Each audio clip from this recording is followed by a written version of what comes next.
नमस्कार, मैं अमनदीप पिलानी और आप देख रहे हैं पंजाब केसरी टीवी। लगातार आरक्षण की मांग को लेकर जाट आरक्षण संघर्ष समिति काफ़ी सालों से सरकार से निवेदन कर रही है, अपनी मांग कर रही है कि जाटों को आरक्षण दिया जाए। आज जींद के अहबतपुर गांव में और अहबतपुर गांव में जो ग्राम सचिवालय है वहां पर जाट आरक्षण संघर्ष समिति के सदस्य पहुंचे हैं और उन्होंने कुछ मुद्दों को लेकर अहम बैठक की है। क्या मुद्दे रहे हैं, हम बातचीत करते हैं। हमारे साथ जाट आरक्षण संघर्ष समिति के प्रदेश अध्यक्ष मौजूद हैं, उनसे बातचीत करते हैं। सर, आज मीटिंग बुलाई गई है, क्या मुख्य उद्देश्य है? मुख्य उद्देश्य ये है संगठन का विस्तार, एक दूसरा जाट आरक्षण की मुहिम को दोबारा से पुनः कैसे शुरू किया जाए, और तीसरा मुद्दा था जो हम जसैया में दीनबंधु चौधरी छोटूराम धाम बना रहे हैं उसकी प्रगति को आगे कैसे बढ़ाया जाए। इन तीन मुद्दों को लेकर के यहाँ जींद जिले की मीटिंग बुलाई गई थी, जो एक बहुत सफल और कामयाब मीटिंग हुई, जिसमें बहुत सारे प्रबुद्ध लोगों ने हिस्सा लिया और जींद का नया संगठन खड़ा करने के लिए विचार विमर्श किया गया और सब ने ये फैसला किया गया कि आने वाले एक सप्ताह के अंदर हम यहाँ नए संगठन का गठन करेंगे। आरक्षण की बात करें तो अन्य जातियां भी आरक्षण मांग रही थी उस समय, लेकिन जाटों पर ज़्यादातर फोकस रहा। अब की बार मांग की जाएगी तो आरक्षण की अन्य जातियों को कितनी भागीदारी रहेगी?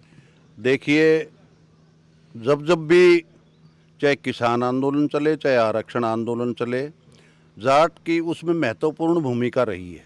जो हमारे साथ अन्य जातियां हैं जो आरक्षण से वंचित रहेगी, 5 जिनमें रोड, बिश्नोई, जट सिख वगैरह हैं, ये 1991 में गुरनाम सिंह आयोग की रिपोर्ट के आधार पर जो आरक्षण मिला था हमें बीसीबी में, उसमें ये जातियां हमारे साथ थी।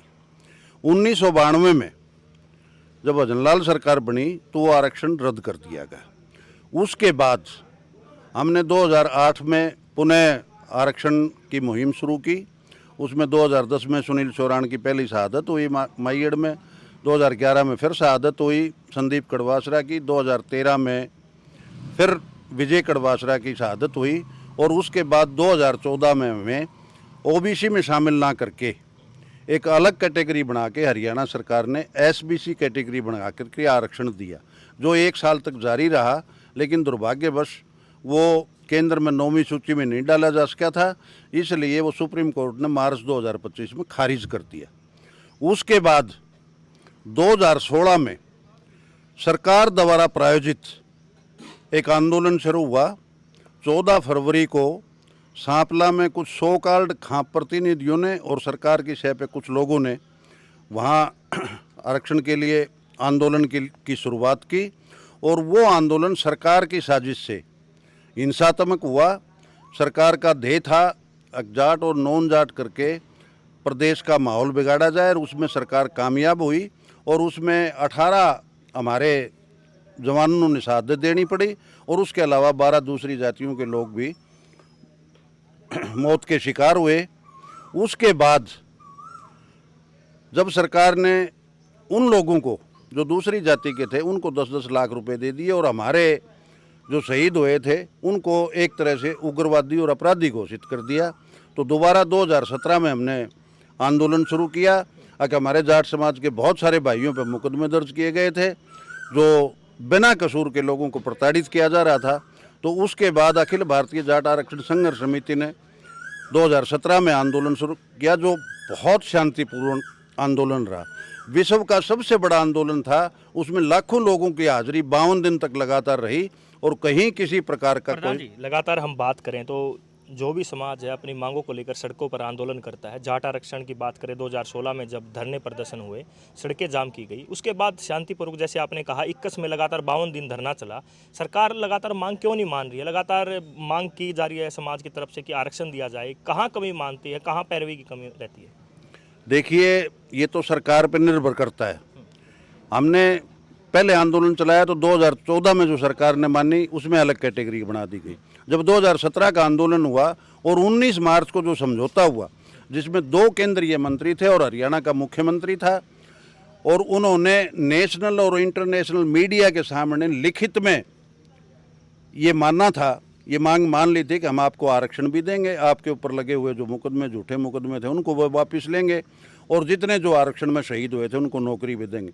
उसके बाद जो आरक्षण में शहीद हुए थे उन भाइयों को नौकरी तो मिल गई, मुकदमे वापसी की भी सरकार ने शुरुआत कर दी थी, लेकिन वो फिर हाई कोर्ट में स्टे हो गया और सरकार उसकी प्रॉपर पैरवी नहीं कर रही। और जो आरक्षण हमें दिया गया था 2017 में, वो भी इस ढंग से कानून बनाया गया कि वो हाई कोर्ट में पेंडिंग हो गया और उसकी सरकार पैरवी नहीं कर रही। ये सरकार की मंशा में खोट है। हम सोशल मीडिया पर देख रहे हैं लगातार आरक्षण के बाद यशपाल मलिक की अहम भूमिका मानी जाती है जब 2016 में आंदोलन होता है, लेकिन उसके बाद कहीं ना कहीं हरियाणा के लोग यशपाल मलिक से कहीं ना कहीं नाराज दिखाई देते हैं। सोशल मीडिया पर उनके विरुद्ध पोस्ट देखने को मिलती है। कहाँ कमी रह गई कि यशपाल मलिक मतलब हरियाणा के जो लोग हैं उनको मतलब अच्छे से समझा नहीं पाए, या मतलब अब काफ़ी नाराज़गी है?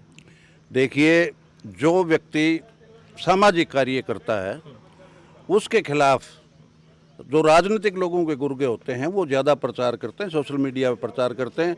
यशपाल मलिक जी किसी तरह से भी दूर नहीं है। अब वो अखिल भारतीय जाट आरक्षण संघर्ष समिति के चंदे को लेकर भी आरोप लगते हैं उन पे। आजकल वो अखिल भारतीय जाट आरक्षण संघर्ष समिति के राष्ट्रीय संयोजक हैं और उनकी जगह प्रताप सिंह दहिया जो जिला पानीपत से हैं वो राष्ट्रीय अध्यक्ष हैं।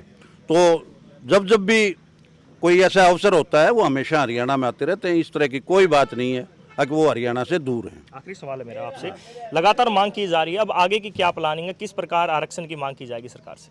हम सबसे पहले आज जींद से शुरुआत की है, इसके बाद 1 महीने तक हम सभी जिलों की मीटिंग करेंगे और उसके बाद स्टेट लेवल की मीटिंग बुला करके उसमें नीति निर्धारण करेंगे कि हमें आरक्षण लेने के लिए किस प्रकार की शांतिपूर्व तरीके से आंदोलन चलाया जाए। प्रधान जी, लगातार आंदोलन चलते हैं, आरक्षण की मांग की जाती है। काफ़ी बार देखा जाता है जब चुनाव होते हैं उस समय आंदोलन किए जाते हैं। हालांकि अब चुनाव नहीं है हरियाणा में, लेकिन चुनाव के समय आंदोलन होते हैं, कहीं ना कहीं सरकार को भी फायदे मिलते हैं आंदोलन से। देखिए, ये फायदे तो सरकार उठाती है, लेकिन जो आरक्षण का मुद्दा है नहीं, आरक्षण तो सबका अधिकार है, आरक्षण मिले। सिर्फ जाट को, ये 5 जातियाँ हैं जिनको आरक्षण नहीं मिला और हम तो सरकार से यही प्रार्थना करते हुए इनको आरक्षण देना भी चाहिए।